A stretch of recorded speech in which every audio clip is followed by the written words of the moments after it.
નગરની સર તખ્તસિંહજી હોસ્પિટલમાં 7 માળની સરકારી બિલ્ડિંગ ભયજનક બની છે।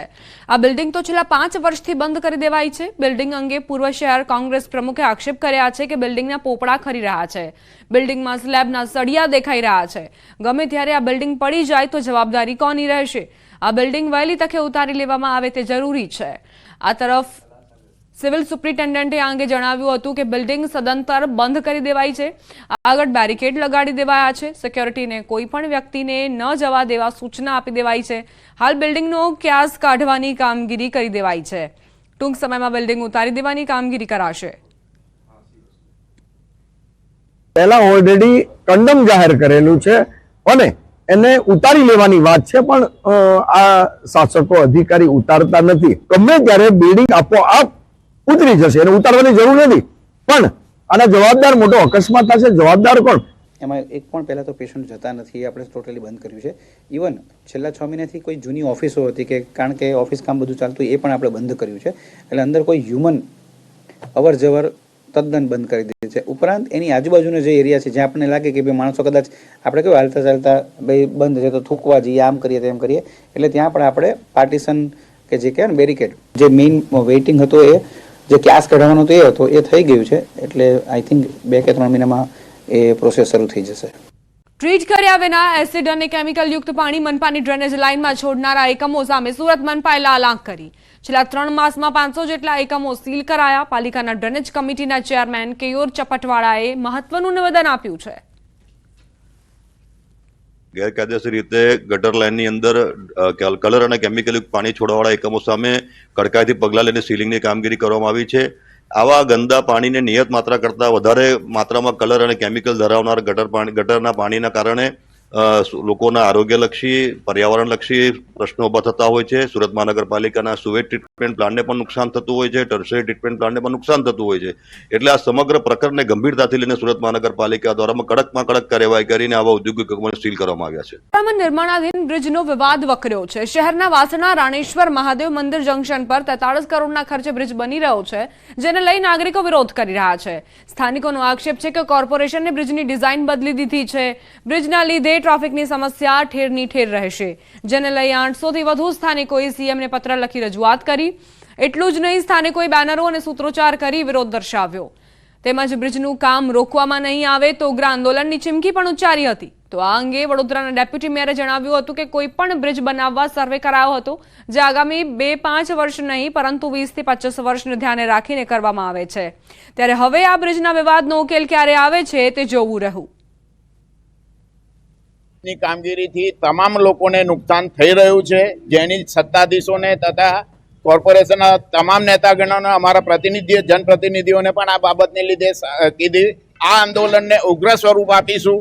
આ આંદોલન હવે આક્રમક સ્વરૂપ ધારણ કરશે। તો એનો રીસર્વે કરી અને આ બ્રિજને નાનો બનાવ્યો છે, પણ 3 લેનનો બ્રિજ છે અને બાજુમાં 6.5 મીટરના રોડની વ્યવસ્થા પણ આ બ્રિજ બનાવવાથી રહેશે। એટલે એવી કોઈ સમસ્યા ઊભી થાય એવું દેખાતું નથી। નું નિર્માણ થતું હોય ને અને સર્વે થતો હોય તો એ કોઈ 2-5 વર્ષના ધ્યાનમાં લઈને સર્વે ના થાય, આવનારા 25-30 વર્ષના ટ્રાફિકને ધ્યાનમાં લઈ અને આવા સર્વે થતા હોય છે। વિકાસની વાત થતી હોય ત્યારે જે નાગરિકો છે તેઓની અંદર ખુશીની લહેર જે છે તે વ્યાપતી હોય છે, પરંતુ વાસણા રોડના નાગરિકો કહી રહ્યા છે કે વિકાસના નામે કોર્પોરેશન દ્વારા જે વિસ્તાર છે તેનો વિનાશ કરવામાં આવી રહ્યો છે।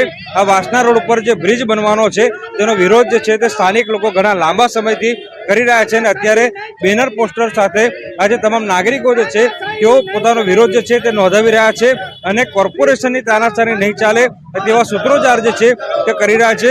સ્થાનિક લોકો કહી રહ્યા છે કે અધિકારીઓને અનેકવાર રજૂઆત કરી, અધિકારીઓ સાંભળતા નથી, પરંતુ હવે તો હદ થઈ ગઈ। જનપ્રતિનિધિને રજૂઆત કરી પરંતુ અધિકારીઓ જે જનપ્રતિનિધિ છે તેમને પણ ગાંઠતા નથી। એટલે સ્થાનિક લોકો સ્પષ્ટ કહી રહ્યા છે કે બ્રિજનું કામ તો કોઈ પણ ભોગે નહીં કરવા દેવામાં આવે। જો આ કામગીરી હજી વધુ આગળ વધશે તો સ્થાનિકો દ્વારા આવનાર સમયમાં ઉગ્રથી ઉગ્ર આંદોલન જે છે તે કરવામાં આવનાર છે। હાર્દિક દીક્ષિત, ન્યૂઝ 18 ગુજરાતી, વડોદરા। બ્રિજની ડિઝાઇન બદલાઈ હોવાના આરોપ મૂકવામાં આવી રહ્યા છે। સ્થાનિકોએ સૂત્રોચ્ચાર કરીને પોતાનો વિરોધ દર્શાવ્યો। બેનર અને સૂત્રોચ્ચાર એટલા માટે કારણ કે તેમની ઝડપથી માંગ સ્વીકારવામાં આવે અને બ્રિજની કામગીરી રોકાઈ જાય। લોકોને ઘરનું ઘર મળે તે હેતુથી સરકાર દ્વારા મફતમાં ઘર બનાવી આપવામાં આવતા હોય છે ત્યારે હારીજ તાલુકામાં વાલ્મીકી સમાજના લોકો માટે આવાસ યોજના અંતર્ગત 2017માં 42 જેટલા લાભાર્થીઓને યોજનાનો લાભ આપવામાં આવ્યો હતો પરંતુ કોઈ કારણસર તે આવાસો હજુ સુધી લાભાર્થીઓને ન મળતા તમામ આવાસો ખંડેર બની ગયા છે બિનવારસી હાલતમાં પડેલા આવાસોમાં ઝાડી ઝાંખરા તેમજ ગંદકીનું સામ્રાજ્ય જામ્યું છે આવાસોને બન્યાના 6 વર્ષ જેટલો સમય વીતી ગયો હોવા છતાં હજુ સુધી લાભાર્થીઓને ન આપતા કટકી થઈ ગઈ હોવાનું લોકો જણાવી રહ્યા છે લાભાર્થીઓનો આરોપ છે કે કોન્ટ્રાક્ટર દ્વારા આવાસોનું બાંધકામ કરતા પહેલા નકશો બતાવ્યો હતો તે મુજબ બાંધકામ કરવામાં નથી આવ્યું જેથી સત્વરે આવાસોને રિપેર કરી લાભાર્થીઓને સોંપવામાં આવે તેવી ઉગ્ર માંગ છે મકાન મળ્યા પછી અમને સારા નકશા બતાયા આવા રીતે તમારા મકાનો બનશે અને પછી મકાન બન્યા પછી અમને એવું કે તમે પહેલા મકાનો જોઈ લો બરાબર મકાનો જોયા ત્યારે એવું કે એ ખંડેર જેવા મકાનો છે કોઈ રહેવાની સુવિધા નહીં પાણીની સુવિધા નહીં લાઇટની સુવિધા નહીં અને અત્યારે 2017માં બન્યા એની જગ્યાએ અત્યારે 2025 ચાલે છે 5 વર્ષથી આ ખંડેર જેવા મકાનો બની ગયા મકાનો આજ દિન સુધી 2017માં બનેલા પણ આજ દિન સુધી અમને ફાળવેલ નથી કે ચાવી આપેલ નથી અને હવે અમને મકાનો સુધારી પાણી જરા લાઇટની સુવિધા કરે તો સરકારશ્રી એટલી વિનંતી છે એ પ્રમાણે કીધું હતું એ પ્રમાણે મકાન બનાવેલ નથી બરોબર અને એમને જે પ્રમાણે કીધું હતું એ તાક ધમકીથી અમારી કરણથી કોન્ટ્રાક્ટ લઈ લીધેલ છે એમની સત્તા ચાલતી હતી ત્યારે અમને નોકરીની ધમકી આલીને બધું લઈ લીધું છે 5 વર્ષ થશે 5-6 વર્ષ થશે તમને આપ્યા નથી હજુ સુધી ના અમને ચાવી હજુ સુધી નથી આપી અમારા તકલીફ એ જ છે કે અમારે રહેવા જ જો જવું મકાનો સાહેબ જેવા બનાયા તમે જુઓ તો બીમ બગણ મકાન બનાયા હ રહેવા જો જવાનું અમે 12 મહિને ચોમાહામ પાણી પીએ હ રહેવા જો જવાનું મકાનો 17-18માં બન્યા હતા આ લોકો ચાવીઓ માંગવા ગયા હતા ત્યારે એ લોકોએ કીધું કે તમે ચાવીઓ માંગવા આવ્યા છો પણ તમને નકશા મુજબ તમારી રજૂઆત છે નકશા મુજબ મકાનો નથી તો જો ચાવીઓ લેવી હોય તો રાત્રે 12 વાગે આવજો નહીતર છે ને અમે તમને ચાવીઓ સોંપીશું નહીં કોઈ અધિકારી લેવલે કોઈ કોન્ટ્રાક્ટર લેવલે એમનો અવાજ નહોતો સંભળાતો હારીજમાં વાલ્મીકી સમાજને ઘરનું ઘર મળી રહે તે હેતુથી સરકાર દ્વારા વર્ષ 2017-18માં લગભગ 42 જેટલા આવાસો મંજૂર કરવામાં આવ્યા અને પૂરતી ગ્રાન્ટ પણ આપવામાં આવી પરંતુ કોન્ટ્રાક્ટર દ્વારા ક્યાંક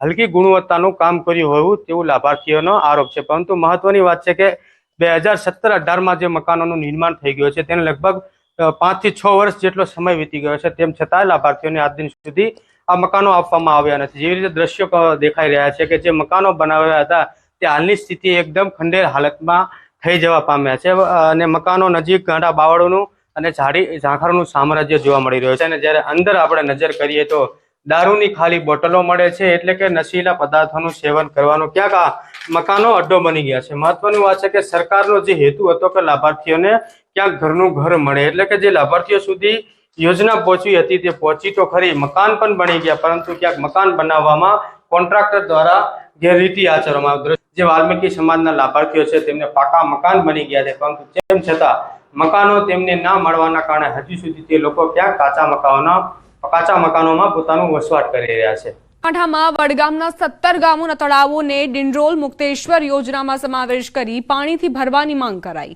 ધારાસભ્ય જિગ્નેશ મેવાણી સાથે ખેડૂતોએ પાલનપુર કલેક્ટરને આવેદનપત્ર આપી રજૂઆત કરી હતી આ સાથે DILR વિભાગ દ્વારા ખોટી માપણી કરી હોવાનો પણ આક્ષેપ લગાવવામાં આવ્યો હતો ખેડૂતો તો ત્યાં સુધી કહી રહ્યા છે કે તળના પાણી 1000 ફૂટ નીચે જતા રહ્યા છે આથી પિયત શક્ય નથી પાણી વગર સારું ઉત્પાદન નથી મળતું આથી જો અમારી માંગ નહીં સ્વીકારવામાં આવે તો ઉગ્ર આંદોલનની ચીમકી ઉચ્ચારી હતી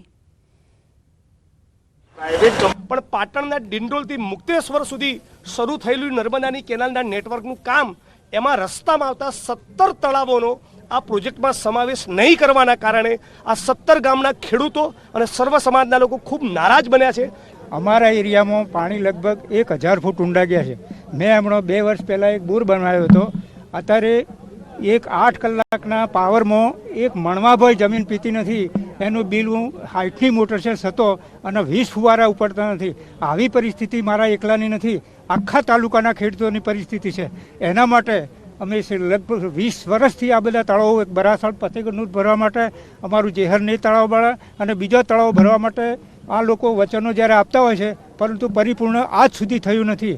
અમારા ગામમાં ઐતિહાસિક તળાવ આજથી વર્ષો પુરાણું બરાસણ તળાવ નામનું તળાવ છે. એ મોટામાં મોટું આખા જિલ્લામાં મોટામાં મોટું 60 એકરનું તળાવ છે, જેને ભરવા માટેની આખી ફાઇલ અમે બરાસણ તળાવમાં જ પાણી નાખવું અને એ તળાવમાં જો પાણી આવે તો આજુબાજુના 25-30 ગામોને ફાયદો થાય એવું છે. અને ભવિષ્યમાં પણ આ તળાવનો સિંચાઈ કરીને મોટી યોજના બનાવવામાં આવે. અમરેલી લેટર કાંડમાં પરેશ ધાનાણીના બંધના એલાનને મિશ્ર પ્રતિસાદ મળ્યો. મહત્વનું છે કે કોંગી નેતા પરેશ ધાનાણીએ પાયલ ગોટીને ન્યાય અપાવવા વેપારીઓને અડધો દિવસ વેપાર ધંધા બંધ રાખવા અપીલ કરી હતી, પરંતુ શહેરની અમુક દુકાનોને બાદ કરતા મોટાભાગની દુકાનો ખુલ્લી જોવા મળી હતી, જેથી આ બંધનો જાણે ફિયાસ્કો થયો હોય તેવી લોકમુખે ચર્ચા છે. બીજી તરફ ધરણા પર બેઠેલ પરેશ ધાનાણીએ ધરણા આજે પૂર્ણ કરી દીધા છે.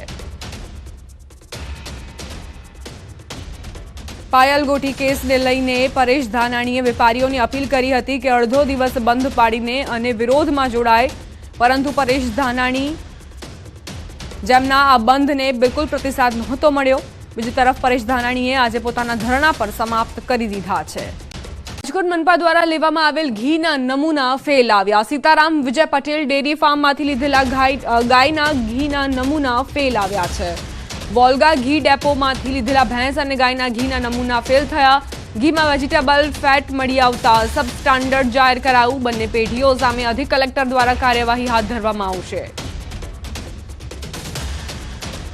મનપા દ્વારા લેવામાં આવેલા ઘીના નમૂના ફેલ જોવા મળ્યા છે. સીતારામ વિજય પટેલ ડેરી ફાર્મમાંથી ગાયના ઘીના નમૂના લેવામાં આવ્યા હતા, જે ફેલ ગયા છે. વોલ્ગા ઘી ડેપોમાંથી લીધેલા ભેંસ અને ગાયના ઘીના નમૂના ફેલ જોવા મળ્યા.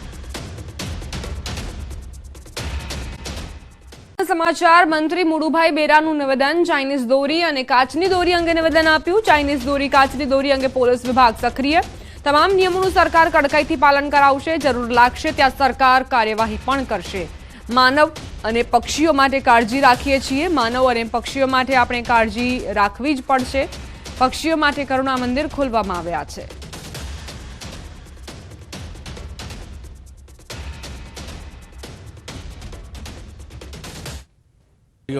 જે ચાઇનીઝ દોરી હોય કે કાચની દોરી હોય, એના માટે અલગ અલગ ડિપાર્ટમેન્ટ એનું ધ્યાન રાખે છે. આ ઉત્તરાયણના પર્વ ઉપર ખાસ કરીને પોલીસ વિભાગ પણ ખૂબ સક્રિય હોય છે. અન્ય ડિપાર્ટમેન્ટ પણ એમાં ખૂબ સક્રિય રહે છે અને જે પ્રતિબંધ છે એ રીતના ઉપયોગ કરતા હોય એને માટે સતત અવેરનેસ આવે એના માટે પણ વાત કરતા હોય છે. અને કોઈ ધ્યાનમાં આવે તો એની સામે કાયદેસર પણ પગલાં લેવા. પ્રાપ્ત થઈ રહ્યા છે. અમદાવાદથી 15 જગ્યાએ આઈટી વિભાગના દરોડા. ગુજરાત સાથે દિલ્હી, મુંબઈમાં પણ આઈટીના દરોડા. સાયન્સ સિટી રોડ પર કમલેશિયાની કંપની પર દરોડા પાડવામાં આવ્યા છે. આઈટી દરોડામાં પકડાયેલી રોકડ રકમ એમની કંપનીની હોવાનો દાવો શાહ કરતા આવ્યા છે. રોકડ રકમ એમની કંપનીની હોવાનો ક્લેમ કરી સેટલમેન્ટ કરતા કમલેશ શાહ જે આઈટીની રડારમાં આવ્યા. કમલેશ શાહની રોકડ રકમને ક્લેમ કરતી મોડસ ઓપરેન્ડી પકડવા દરોડાની કાર્યવાહી કરાઈ. કમલેશ શાહની કંપની અને ભાગીદારો પર દરોડાની તપાસ કરવામાં આવી રહી છે. અમદાવાદમાં આઈટી વિભાગ દ્વારા અલગ અલગ 15 જગ્યાએ દરોડા પાડવામાં આવ્યા છે અને આઈટી વિભાગના અધિકારીઓનું સર્ચ ઓપરેશન કરવામાં આવી રહ્યું છે. હાલ આપ જે જોઈ શકો છો કે અમદાવાદના સાયન્સ સિટી રોડ ઉપર સુકન બંગલોઝમાં 32 નંબરના બંગલોઝમાં કમલેશ શાહની કંપની પર દરોડાની કામગીરી કરવામાં આવી છે અને આઈટીના દરોડામાં પકડાયેલ રોકડ રકમ એમની કંપનીની હોવાનો દાવો જે છે તે આ કમલેશ શાહ કરતો આવ્યો છે. અને ગુજરાત સિવાય દિલ્હી, મુંબઈમાં પણ જ્યાં પણ આઈટીના દરોડા પડે તે સમયે કમલેશ શાહ રોકડ રકમ ક્લેમ કરી ચૂક્યા છે.